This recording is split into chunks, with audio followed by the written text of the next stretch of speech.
اعوذ باللہ من الشیطان الرجیم بسم اللہ الرحمن الرحیم۔ حضرت عمرو بن العاص رضی اللہ عنہ کے اسلام لانے کا قصہ۔ حضرت عمرو بن العاص رضی اللہ عنہ فرماتے ہیں کہ جب ہم غزوہ خندق سے واپس آئے تو میں نے قریش کے ان لوگوں کو جمع کیا جو میری رائے سے اتفاق کیا کرتے تھے اور میری بات سنا کرتے تھے۔ میں نے ان سے یہ کہا کہ اللہ کی قسم تم لوگ جانتے ہو کہ میں دیکھ رہا ہوں کہ محمد علیہ السلام کا دین تمام دینوں پر بری طرح غالب آتا جا رہا ہے۔ مجھے ایک بات سمجھ میں آئی ہے، تم لوگوں کا اس بارے میں کیا خیال ہے؟ انہوں نے کہا وہ کیا بات ہے؟ میں نے کہا میرا خیال یہ ہے کہ ہم نجاشی کے پاس چلے جائیں اور وہیں رہا کریں، پھر اگر محمد علیہ السلام ہماری قوم پر غالب آ گئے تو اس وقت نجاشی کے پاس ہوں گے، کیونکہ نجاشی کے ماتحت ہو کر رہنا ہمیں محمد علیہ السلام کے ماتحت ہونے کے رہنے سے بہتر ہے، اور اگر ہماری قوم غالب آ گئی تو ہم جانے پہچانے لوگ ہیں، وہ ہمارے ساتھ بھلائی کا ہی معاملہ کریں گے۔ سب نے کہا یہ تو بہت اچھی رائے ہے۔ میں نے کہا اس کو دینے کے لیے کچھ ہدیے جمع کر لو۔ نجاشی کو ہمارے یہاں کے چمڑے کا ہدیہ سب سے زیادہ پسند تھا، چنانچہ ہم لوگوں نے یہاں کا تیار شدہ چمڑا کثیر تعداد میں جمع کیا، پھر ہم مکہ سے چلے اور اس کے پاس پہنچ گئے۔ اللہ کی قسم ہم وہاں ہی تھے کہ اتنے میں عمرو بن امیہ نجاشی کے پاس ملنے گئے اور پھر وہاں سے باہر آئے تو میں نے اپنے ساتھیوں سے کہا یہ عمرو بن امیہ ہیں، اگر میں نجاشی کے پاس جا کر ان کو مانگ لوں اور وہ مجھے یہ دے دیں اور میں ان کی گردن اڑا دوں تو قریش یہ سمجھیں گے کہ میں نے محمد علیہ السلام کے قاصد کو قتل کر کے ان کا بدلہ لے لیا ہے۔ چنانچہ میں نے نجاشی کے دربار میں جا کر نجاشی کو سجدہ کیا جیسے میں پہلے کیا کرتا تھا۔ اس نے کہا خوش آمدید، اپنے علاقے سے میرے لیے کچھ ہدیہ لائے ہو؟ میں نے کہا ہاں اے بادشاہ، میں آپ کے لیے ہدیہ میں بہت سے چمڑے لایا ہوں۔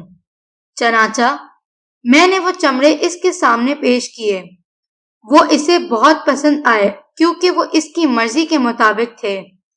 پھر میں نے اس سے کہا اے بادشاہ، میں نے ایک آدمی کو آپ کے پاس سے نکلتا ہوا دیکھا ہے، وہ ہمارے دشمن کا قاصد ہے، آپ اسے میرے حوالے کر دیں تاکہ میں اسے قتل کر دوں، کیونکہ اس نے ہمارے سرداروں اور معزز لوگوں کو قتل کیا ہے۔ یہ سنتے ہی نجاشی کو ایک دم غصہ آ گیا اور اس نے غصے کے مارے اپنا ہاتھ اپنی ناک پر زور سے مارا کہ میں سمجھا کہ اس کی ناک ٹوٹ گئی ہے، اور ڈر کے مارے میرا یہ خیال تھا کہ اگر زمین پھٹ جاتی تو میں اس میں گھس جاتا۔ پھر میں نے کہا اے بادشاہ، اللہ کی قسم اگر مجھے اندازہ ہوتا کہ یہ بات آپ کو ناگوار گزرے گی تو میں آپ سے اسے بالکل نہ مانگتا۔ نجاشی نے کہا تم مجھ سے اس آدمی کے قاصد کو مانگ کر قتل کرنا چاہتے ہو جس کے پاس وہی ناموس اکبر جبرائیل علیہ السلام آتے ہیں جو موسیٰ علیہ السلام کے پاس آیا کرتے تھے۔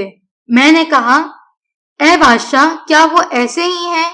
اس نے کہا تیرا ناس ہو، اے عمرو میری بات مان لے اور ان کا اتباع کر لے، کیونکہ وہ حق پر ہیں اور وہ اپنے مخالفوں پر ایسے غالب آئیں گے جیسے حضرت موسیٰ بن عمران فرعون اور اس کے لشکر پر غالب آئے تھے۔ میں نے کہا کیا تم مجھے ان کی طرف سے اسلام پر بیعت کرو گے؟ اس نے کہا ہاں۔ پھر اس نے ہاتھ بڑھا دیا اور میں ان کے ہاتھ اسلام پر بیعت ہو گیا۔ پھر میں اپنے ساتھیوں کے پاس باہر آیا تو میری رائے بدل چکی تھی۔ اپنے ساتھیوں سے میں نے اپنا اسلام چھپائے رکھا، پھر حضور صلی اللہ علیہ وسلم کی خدمت میں حاضر ہو کر اسلام لانے کے ارادے سے میں وہاں سے چل پڑا۔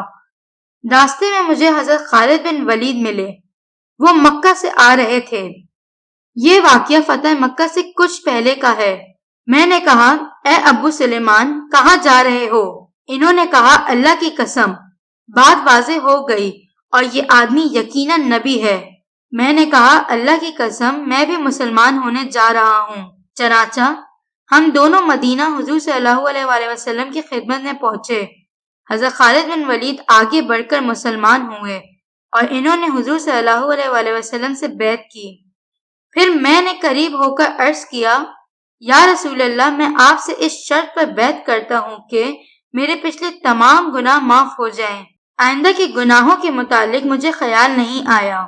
آپ نے فرمایا، اے عمرو، بیت ہو جاؤ، کیونکہ اسلام اپنے سے پہلے کے تمام گناہوں کو مٹا دیتی ہے، اور ہجرت بھی اپنے سے پہلے کے تمام گناہوں کو مٹا دیتی ہے۔ فرماتے ہیں کہ میں حضور صلی اللہ علیہ وآلہ وسلم سے بیعت ہو گیا، پھر واپس آ گیا۔ صدق اللہ العظیم۔